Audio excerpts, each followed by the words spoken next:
ভালোবাসা। কেমন আছো তোমরা সবাই? আশা করছি ভালো আছো আর সুস্থ আছো। আমরাও না বেশ ভালো আছি। আর আজকে হচ্ছে বৃহস্পতিবার, আর এখন ঘড়িতে বাজে ভোর 5:30 নাগাদ। তোমাদেরকে সাথে নিয়ে আজকের ব্লগটা এখান থেকেই শুরু করছি। আই হোপ আজকের ব্লগটা তোমাদের একটু হলেও ভালো লাগবে। সকালবেলা উঠে প্রতিদিনের মতন সমস্ত ঘরের দরজা জানলাটা খুলে দিই, শুধু আমার ঘরেরটা বাদে। আর তারপরেই সোজা চলে আসি রান্নাঘরের কাজে। আর এখন সুন্দরভাবে রান্নাঘরটাকেও পরিষ্কার করে নিচ্ছি। আজকে তো বৃহস্পতিবার, সে কারণে আজকে কিন্তু আর এই কাজগুলো সেরে স্নানটা করব না। আগে চেঞ্জ করে নেব, তারপরে তোজোর টিফিনটা বানিয়ে দেব, আর তারপরে স্নানটা সারবো। কারণ পুজো দিতে না বৃহস্পতিবারের দিনে অনেকটাই সময় লাগে। আর ওদিকে পুজো দিতে বসলে কিন্তু আমার অনেকটাই দেরি হয়ে যায় এদিকে টিফিন বানাতে। সেই জন্য এই বৃহস্পতিবারের দিনটা কিন্তু আমি আগে ওকে টিফিন বানিয়ে গুছিয়ে স্কুলে পাঠাই, তারপরে কিন্তু আমি স্নান পুজোটা সারি। আবার কখনো কখনো দেখা যায় ঘরে যদি ফুল বেলপাতা আগের দিন এনে রাখা যায়, তাহলে কিন্তু বৃহস্পতিবারের সকালে পুজোটা সারা যায়। তবে আজকে সেরকম কিছুই নেই ঘরে, তাই পুজোটা দেরি করেই দেবো। ওইদিকে চেঞ্জ করে চাটা বসিয়ে দিয়েছি একটা গ্যাসে, আর একটা গ্যাসে কিছুটা আলু সিদ্ধ করতে দিয়েছি। কালকে তো আমাদের একাদশী গেছে, আর আজকে যদি একটু ভারী টিফিন তোজোকে না দিই, সে কিন্তু খুব দুর্বল হয়ে যাবে আর খেতেও চাইবে না। তাই আজকে ওকে ভাবছি একটু আলুর পরোটা বানিয়ে দেবো। সেই জন্য আলুগুলোকে সিদ্ধ করতে বসিয়েছি। আর এদিকে আমি আটাটাকেও মাখিয়ে রাখছি। এটা মেখে আমি এরকমভাবে ঢেকে রাখি। তারপর আমি ওদিকে আলুর যেই পুরটা হয় সেটা বানিয়ে নেব। ততক্ষণে কিন্তু আটাটাও আমার খুব ভালো মজে যাবে। আমার কালকের ব্লগে দুজন দিদি কমেন্ট করেছিল, তারা বলেছে সবুজ চুড়ি পরেছো, তোমাকে বেশ ভালো লাগছে। আসলে চুড়ি আমি না খুব একটা পরিই না, হাতে শুধু শাঁখা পলাটাই থাকে। আর কি বলতো, শ্রাবণ মাসে না এরকম সবুজ চুড়ি পরতেই লাগে। এই বিষয়টা ঠিক আমি আগের বছরও খুব ভালোভাবে জানতাম না। আগের বছর যখন আমি এই বিষয়টা সম্পর্কে জানলাম পুরোটা, তখন না শ্রাবণ মাসের প্রায় শেষের দিকটা হয়ে গেছিল। তখনই আমি চুড়িগুলো কিনে পরেছিলাম, আর তারপরে না চুড়িগুলো খুলে আমি যত্ন করে রেখেছিলাম। এবারে ভেবেছি শ্রাবণ মাস পড়বে যেদিন, সেদিনই চুড়িগুলো পরে নেব। তাই শ্রাবণ মাস পড়ার আগের দিনই কিন্তু আমি চুড়িগুলো পরে নিয়েছিলাম, আর সেই জন্যই হাতে রয়েছে। এখন অনেকেই কিন্তু এরকম সবুজ চুড়ি পরে সারা শ্রাবণ মাস জুড়ে। আমি তো আমার মাকেও গিফট করেছি। এদিকে তোমাদের সাথে গল্প করতে করতে আমার কিন্তু আলুর পরোটাটা হয়ে গেছে। প্রথমে না ভুল করেছিলাম, প্রথমে না তাড়াহুড়ো করে মাথা থেকে বেরিয়ে গেছিলো যে আলুর পরোটার জন্য আমি আগে পুর ভরে তারপরে বেলবো। প্রথমে না রুটি বানিয়ে ফেলেছিলাম, তারপরে মনে পড়লো না না, আমি তো আলুর পরোটা করব, আগে আমাকে পুরটা ভরে নিতে হবে। আসলে কি বলতো, কাজের মধ্যে অনেক সময় তাড়াহুড়ো যখন থাকে এরকম না একটু আধটু ভুল করেই দিই। তবে সব ভুলগুলো তো আর ক্যামেরায় দেখানো যায় না, কেটে কুটে আমরা ভিডিওটা সুন্দর করি।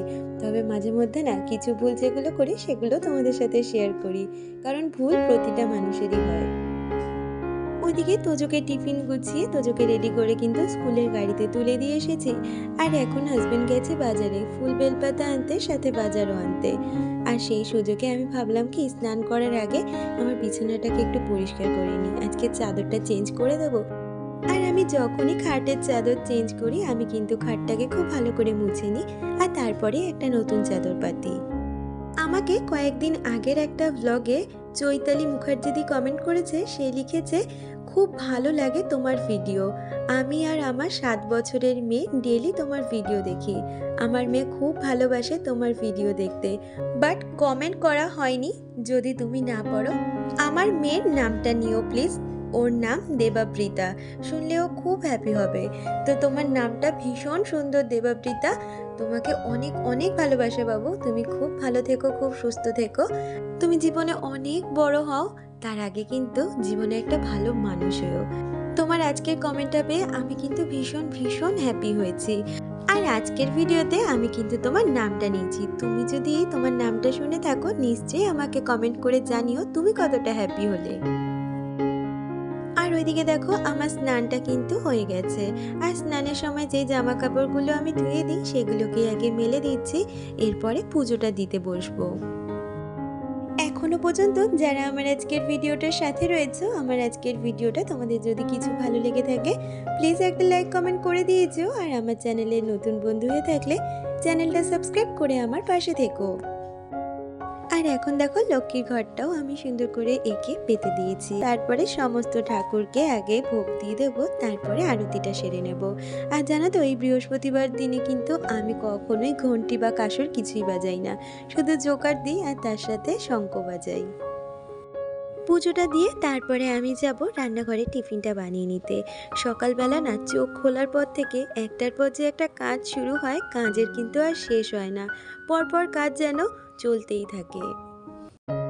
আর এই কাজের থেকে ছুটি পাওয়া যায় সেই দুপুর টাইমটা, ওই দুপুর টাইমটাই একটু রেস্ট নিই। আর বিকালের দিকে বলতে পারো খুব একটা কাজ আমার থাকে না, যত কাজের প্রেশারটা না সকালের দিকেই থাকে। আবার কখনো কখনো দেখা যায় সংসারে কিন্তু আমাদের একই রকমের কাজ থাকে না, কোনো দিন কাজ একটু বেশিই থাকে, আবার কোনো দিন একটু কাজ কম থাকে।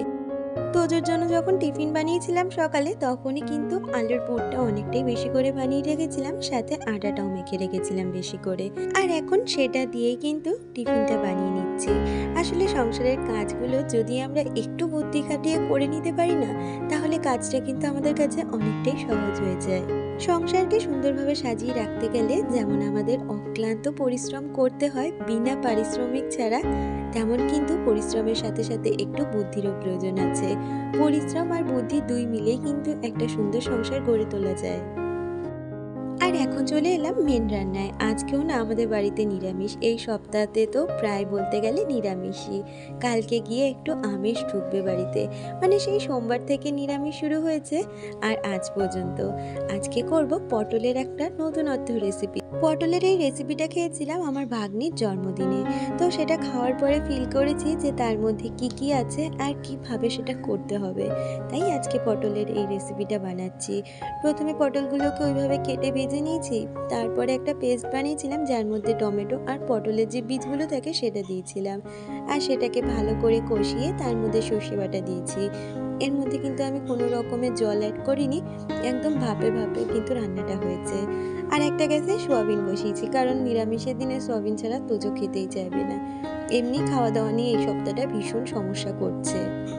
আমার কালকের ব্লগে সঞ্চিতাদি কমেন্ট করেছে আর পূজাদি কমেন্ট করেছে, তারা জানিয়েছে তাদের ছেলেদের নামও তোজো।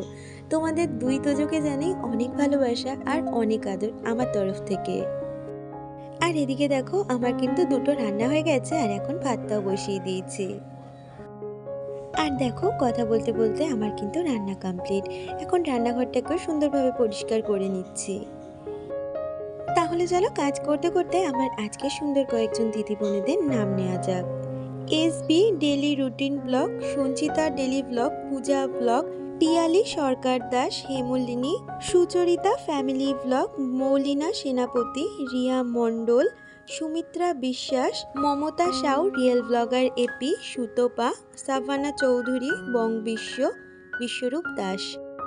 তোমাদের সকলকে অনেক ধন্যবাদ আর অনেক ভালোবাসা আমাকে প্রতিদিন এত সুন্দর সুন্দর কমেন্ট করার জন্য।